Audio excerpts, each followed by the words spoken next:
Welcome back, everybody, to more from the SAbleyes Minute A with Jordan. How are we doing, Jordan? Not too bad, thank you. That is good, and we're here to talk about the Melbourne Special Event. Happened over the weekend, the first major event in Oceania and Australia, and potentially one of the first major events in the world after the Washington Open. It's going to be interesting to see the way that the meta shapes up after World Championships. Yep, it's a pretty important event.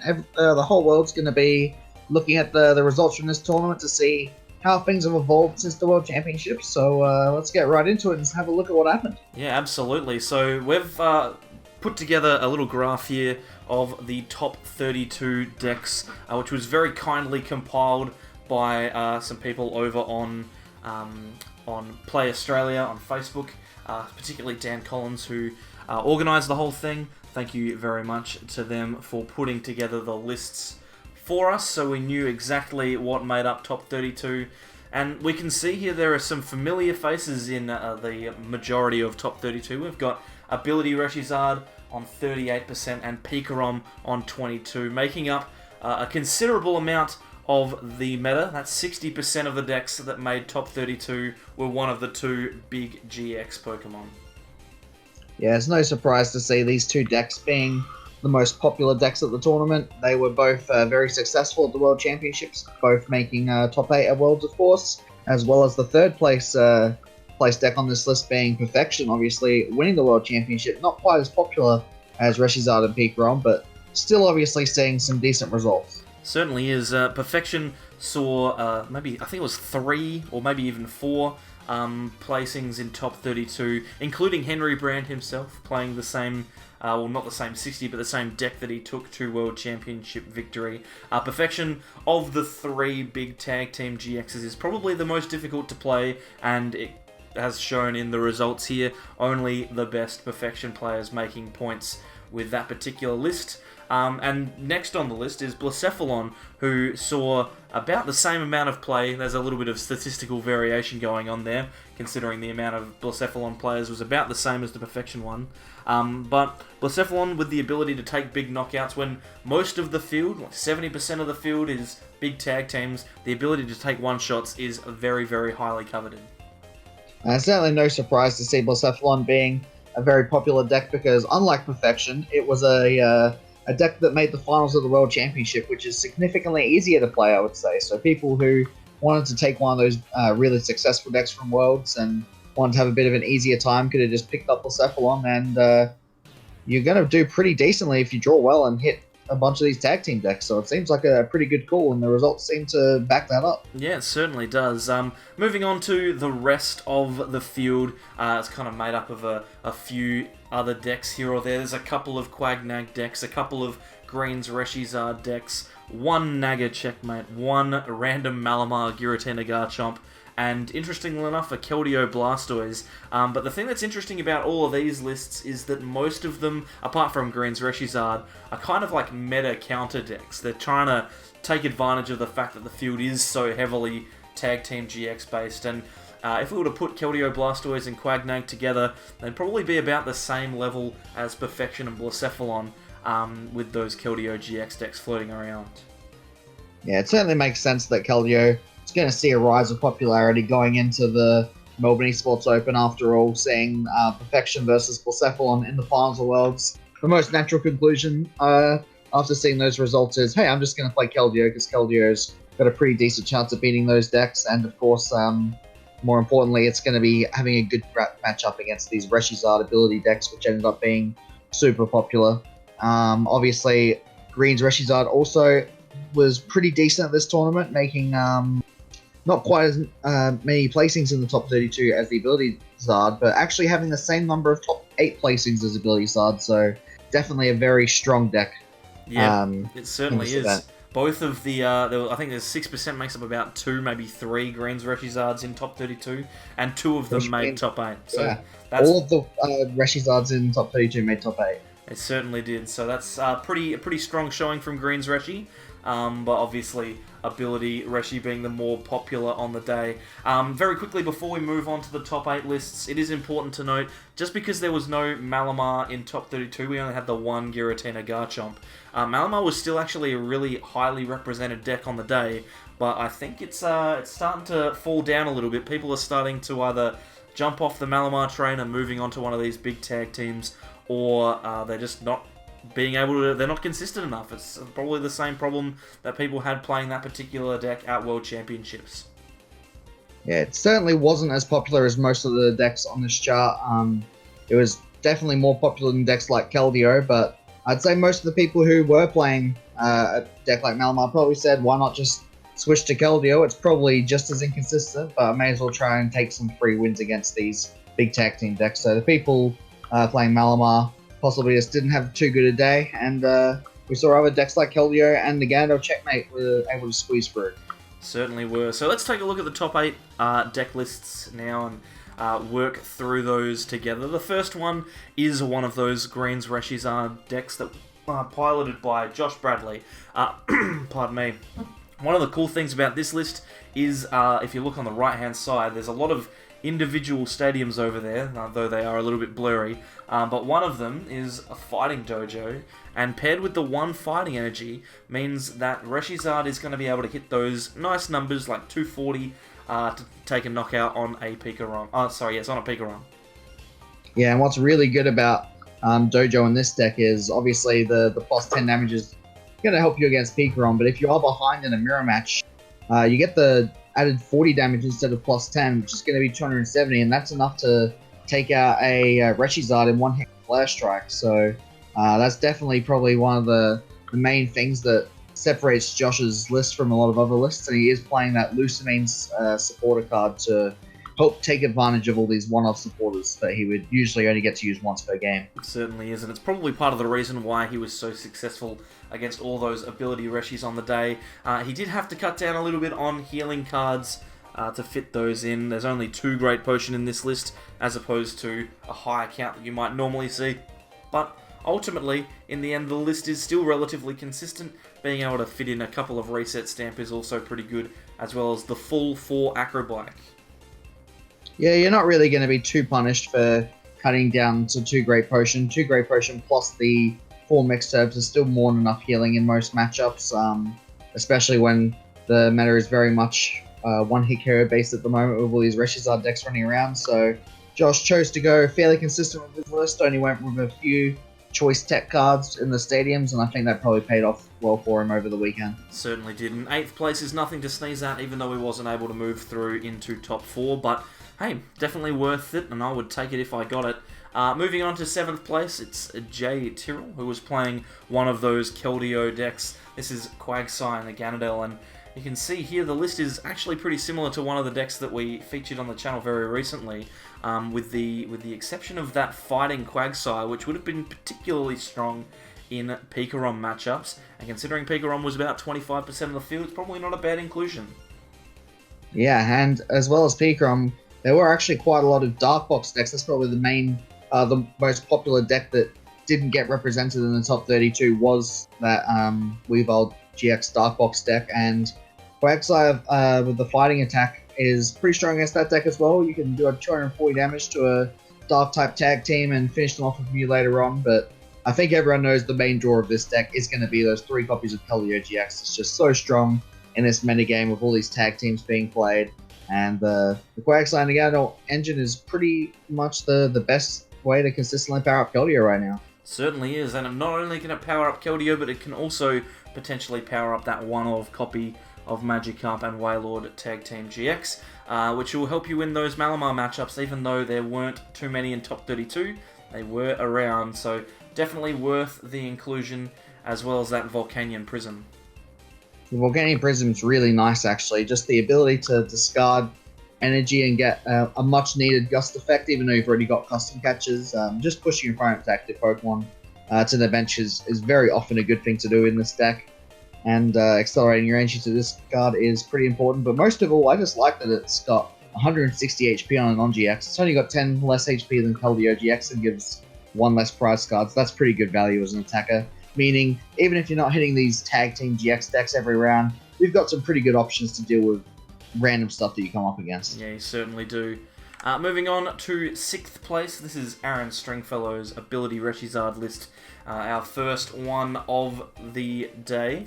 Tapu Fini is the interesting card in this list, and something that lots of the Ability Reshizard decks decided to run in this particular tournament, especially towards the top end of the field. Tapu Fini obviously being particularly strong against those Blacephalon GX decks that are floating around, but it also has some interesting niche uses, in particular against that Keldeo deck.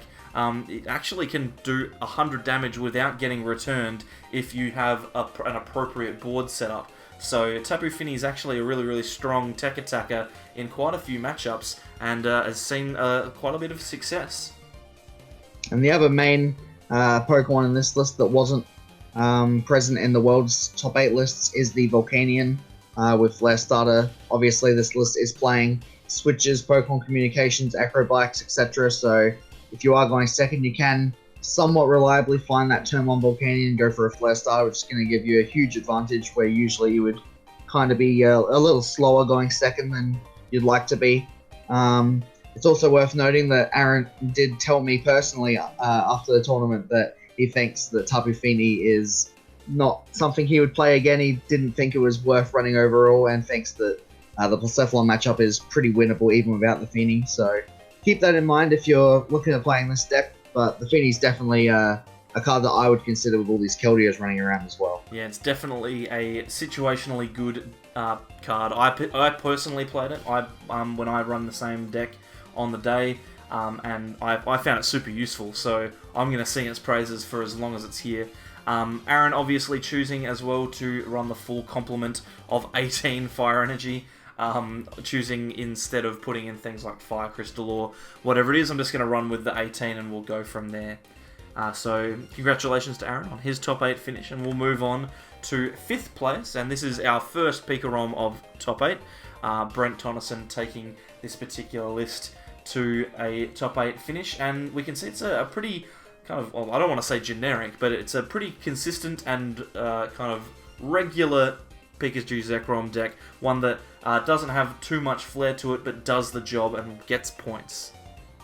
Yeah, this is a Pika ROM list that we were the kind of list that we were typically seeing at the World Championships this year, with the Lysander Labs, which are very important against decks like Malamar with spell tags, and more importantly against Gardevoir and Sylveon tag team, which is going to be playing those Ability Fairy Charms. Sorry, not the Ability, the Lightning Fairy Charm, which is very hard to deal with if you're not playing Lysander Labs. There weren't any Guardians in the top 32, and I personally didn't see many in the tournament at all, but I'm sure there would have been a couple out there, and there will be a deck that continues to pop up in the future. So the Lysander Labs build is pretty strong, and it allows you to fit in a whole bunch of consistency cards, like the 4th switch, where usually you'd be playing the 2nd escape board instead. 4th switch does help you out a lot, allows you to cut down on the Zero Aura GX down to 1, and overall it's just going to make your deck that tiny bit more consistent. Certainly will, and it'll stop you getting kind of caught in the mirror after you've been hit by a Lol and Raichu tag team. If you get paralyzed, you're in big trouble, so switching is going to be a pretty important thing. It's interesting that you mentioned Guardian as well, Jordan, because there was one sitting just outside of top 32. I think only missing by maybe 1 or 2 match points, possibly even just on on opponent's winning percentage or something like that. So it definitely was around. So Lysander Labs 100% a good inclusion for that particular matchup. Moving on, we've got. Oops, sorry, man. I was just saying I didn't see any Guardian, but wouldn't surprise me. It was there, I know for a fact. But moving on now into the top 4, and we have the world champion himself, Henry Brand, coming in 4th place with Perfection. Very similar list to the list that he used to win at World Championships, with a couple of notable inclusions. Firstly, Energy Recycle System is included in the list instead of a Fire Crystal. Obviously, seeing some value at getting Psychic Energy back as well as Fire in this particular deck. Yeah, when you've got Giant Half in play, the Energy Recycle System kind of just acts like a Fire Crystal anyway, because instead of getting the Fire into your hand, you put them back into the deck and then you just search them out with Giant straight away anyway. So a lot of the time it does do exactly what Fire Crystal does, but it does have that added benefit of being able to get your Psychic Energy back into the deck. And more importantly, in my personal testing, I found that just being able to shuffle energy into your deck rather than get them into your hand is really important for when you're using Dedenne and you have to discard a whole bunch of energy. It can be useful to just get some back into your deck for later on. It certainly can. And the other tech card in this deck that has been included is the Wobbuffet, which is going to shut down Prism Stars. And as far as I'm concerned, this one is in particular used in the Ability Reshi matchup. Obviously, Victini is an incredibly powerful attacker, and when you remove that attacker from Ability Reshi, it is very, very difficult for it to take 2 knockouts on tag teams that are 270 HP. So Wobbuffet essentially removes that option for Ability Reshi, as well as potentially stopping things like Tapu Koko as well. There are a lot of good uses for Wobbuffet, but those are the main two, the Tapu Koko and the Victini, which is the reason it was put in the deck. Mewtwo does have a generic matchup against Reshizard. It's a pretty good matchup overall, thanks to Latios. You can use Clear Vision to remove their access to Double Blaze if you choose to, and then Tag Purge to stop their Reshizards from attacking. So you really just have to be scared of their non-GX attackers, such as the Turtonator and the Victini Prism. So if you can shut that Victini Prism off of Wobbuffet and either force them to target down the Wobbuffet or just not have access to Victini at all, you're really going to be able to swing that matchup into your favor by getting it at the right time. Certainly will, and it can just lock your opponent out and mean that they're going to find it really, really tough to win, and Henry obviously seeing the value in that and including it in his 4th placed list. Moving on, we see Carol Poyner's 3rd placed Reshizard with greens. This is obviously the 2nd and highest placed greens Reshizard list, and this one is a little bit more kind of focused on the healing. We've got 2 extra Great Potion from our list earlier on, 4 Great Potion in total, and the interesting thing about this particular list is that we're running 2 Power Plant here, so Carol obviously seeing some value in removing certain Pokemon's abilities. Yeah, I mean, compared to the list we saw earlier, which had 5 different stadiums, this one only has 4 different stadiums, with the 2nd Power Plant being over the Dojo. And the Power Plant is, I'd say, a pretty good pull from Carol. She's going to be good against those Keldeo GX decks, or at least less bad against them than the other Reshizard lists are going to be. With 2 Power Plants plus your Double Blaze GX attack, you do have the ability to knock out 3 Keldeos on back-to-back turns without too much difficulty if you can find the right cards. And thanks to Green's exploration, it's certainly not too hard to find the right cards if you're trying to. And of course, the extra Great Potions are also going to be useful in some of those trickier matchups like Malamar, where typically Reshizard would struggle a little bit. But this list seems like it's still got all those consistency cards, but has a bit of a stronger matchup against some of those awkward decks instead of having the added benefit of Dojo against other Reshizard decks. Yeah, there's obviously that trade-off there, saying I don't mind missing the one shot if I'm able to kind of set up well against other decks. And the thing about double Power Plant as well with Lusamine is that it's actually going to really put a dampener on Ability Reshizard's kind of maneuverability. I know from experience that when you aren't able to play the Dedenne with Ability Reshizard, it is not 100% reliable. So the double Power Plant just means there's that extra out in that matchup, and people aren't expecting it. They might, like you said, play down extra Keldeos and find themselves in a bit of an awkward situation. This list is obviously a little bit more generic, a little bit more streamlined, a little bit more consistent than the 8th place list, but still just as powerful. Sure is. Moving on to 2nd place, and this is Angus Johnson's Ability Reshizard list. Very kindly laying out the single-digit dice for us to say that he has 17 Fire Energy in this list. And it's very similar to our other Ability Reshi list in the top 8, except this one has kind of got the little Mew in there as well to stop things like Pikarom doing those tag bolts, and particularly things like Naganadel GX sniping the bench in decks like the Blacephalon GX and in Checkmate. So Mew is the added tech for this one. Yeah, it's definitely a very, very similar list to the other top 8 list from Aaron. Obviously, it's going to be a fairly similar list when the deck skeleton is pretty high from what I've seen. Most decks, or most players seem to be choosing the same cards overall. But that Mew is a pretty nice inclusion from Angus. It is also useful to be able to have access to that side power attack, especially since Reshizard's Flare Strike can be a little bit off at times. You'll sometimes need that bit of extra damage against the Pikarom. You can use side power to put 10 damage on each of their Pikaroms, or maybe even set up 2 damage counters on their Alolan Raichu GX to take some knockouts later on if you've got the time to attack with side power, or honestly, just having it there to block, tag, bolt, and protect your Detonators on the bench is probably a good enough reason to include it in the first place. Certainly is, and Angus also choosing to play that Tapu Fini in the deck for those Blacephalon matchups as well. Overall, very similar, not much more to talk about. Congrats to Angus on coming second, but our first place list is Kaiwan Kababe, who has taken his Pikarom list to even more success, obviously finishing very highly in the World Championships. Kaiwan has taken that list to more success here. In comparison to Brent's list in 5th place, Kaiwan has a couple of major differences. Firstly, he has Power Plant over Lysander Labs, which is an interesting choice, and he also has one copy of Sigilif GX, if you can see it there amongst the shiny silver cards, which is going to be particularly useful in the mirror match. Yeah, the Power Plant and the Sigilif are definitely pretty good techs for the mirror match. If you have the Power Plant in the mirror, then you can get around your opponent's Sigilif without having to worry about it. And if they don't have Sigilif, then you don't have to worry about it. And of course, you've got your own Sigilif, so if they don't run Power Plant, then you can really easily lock them out of the game by getting that in the first couple turns.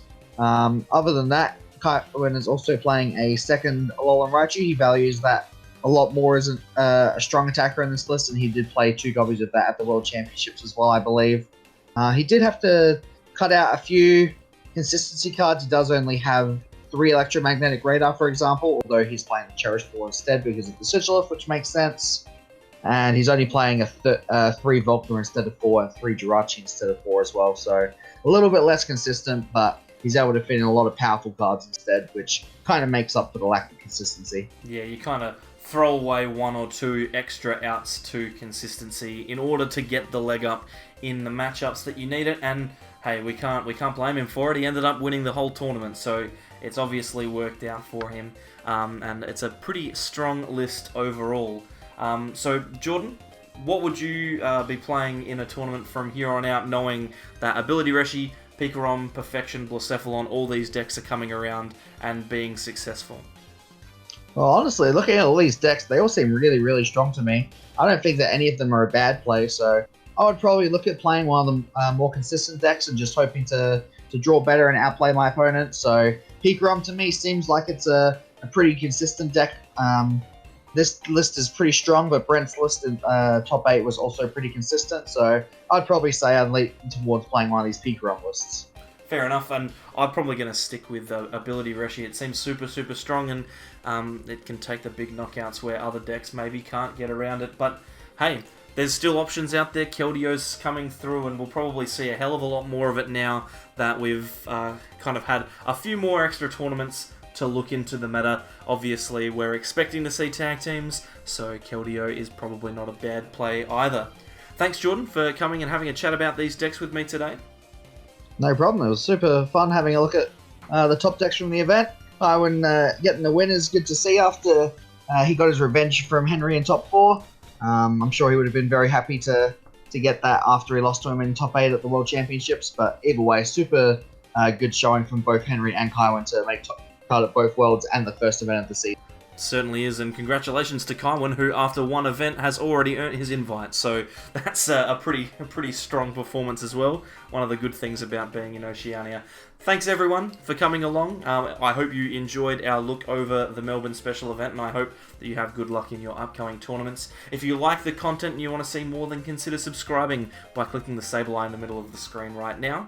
On the left hand side, you'll see some videos that YouTube thinks that you'll like, and on the right we have our Unified Minds playlist for some more deck lists for you to peruse. Thanks everyone for coming along, and we'll see you all next time for more from the SAbleyes. Bye.